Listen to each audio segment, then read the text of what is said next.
नमस्कार। आज की ई क्लास में आप सबका स्वागत है।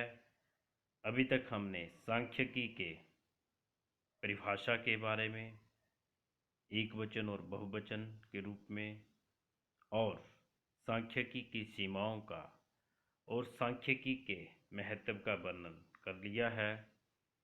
अब हम सांख्यिकी की अविश्वसनीयता के बारे में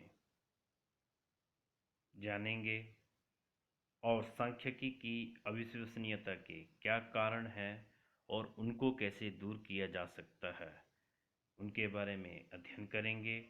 तो सांख्यिकी की अविश्वसनीयता या डिस्ट्रस्ट ऑफ स्टैटिस्टिक्स के निम्नलिखित कारण हैं। पहला कारण है सांख्यिकी झूठ का इंद्रधनुष है। जैसे बारिश होने के बाद आसमान में इंद्रधनुष रेनबो दिखता है, सेम स्थिति सांख्यिकी की होती है। सांख्यिकी के द्वारा कई बार कई चीज़ों को आप लोग या हम लोग सिद्ध कर सकते हैं। इसी तरह से सांख्यिकी झूठ के तंतु हैं। कई बार सांख्यिकी के माध्यम से झूठ को भी बड़ी अच्छी तरह से फैलाया जाता है, आंकड़ों के माध्यम से। तीसरा, सांख्यिकी कुछ भी सिद्ध कर सकती है। जब किसी घटना को सिद्ध करना होता है तो उसको सांख्यिकी के माध्यम से सिद्ध कर सकते हैं। चौथा, सांख्यिकी कुछ भी सिद्ध नहीं कर सकता। कई बार ऐसा होता है कि आंकड़े होते हैं लेकिन हम किसी निष्कर्ष पर नहीं पहुंच पाते। तो इस तरह से सांख्यिकी कई बार कुछ भी सिद्ध नहीं कर पाता है। पांचवा, सांख्यिकी गीली मिट्टी के समान है, जिससे आप देवता या शैतान जो भी हो, इच्छा हो, बना सकते हैं। ये भी हो गया। इसके बाद लास्ट, डिज़राइली के अनुसार झूठ के 3 प्रकार है: झूठ, सफेद झूठ तथा सांख्यिकी। तो इससे आप लोग समझ गए होंगे कि सांख्यिकी की अविश्वसनीयता के क्या कारण है। क्या सांख्यिकी की अविश्वसनीयता या अविश्वास कैसे होता है और इसके कारणों का वर्णन हम आगे करेंगे। सांख्यिकी के अविश्वास के कारण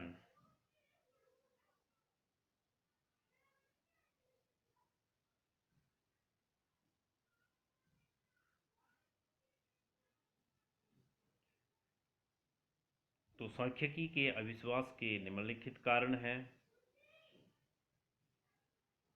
पहला कारण है कि एक ही समस्या के संबंध में विभिन्न प्रकार के आंकड़े प्राप्त होते हैं।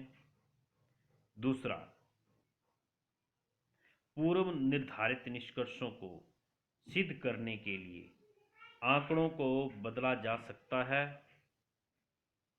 तीसरा, सही आंकड़ों को भी इस प्रकार प्रस्तुत किया जा सकता है कि पढ़ने वाला संशय में पड़ जाए, अर्थात उसको भ्रम हो जाए।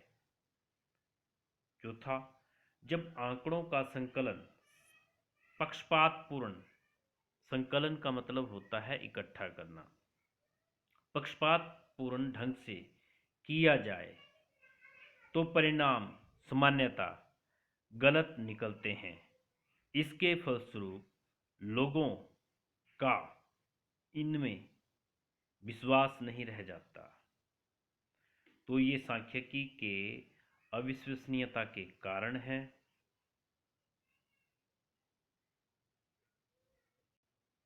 सांख्यिकी के विश्वास को कैसे दूर किया जाए? सांख्यिकी के अविश्वास को कैसे दूर किया जाए, इसके लिए निम्नलिखित उपाय हैं। पहला उपाय है कि सांख्यिकी सीमाओं की ओर ध्यान।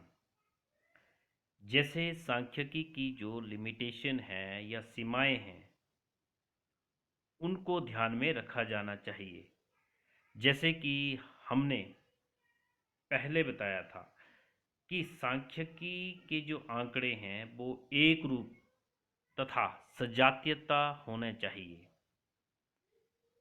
एक जैसे होना चाहिए, या एक जैसे आंकड़ों का अध्ययन साथ में किया जाना चाहिए। दूसरा, सांख्यिकी के आंकड़े पक्षपात रहित, बिना पक्षपात के होने चाहिए। उसे केवल उचित आंकड़ों का प्रयोग करना चाहिए तथा उनसे बिना किसी पक्षपात के सही निष्कर्ष निकाले जाने चाहिए।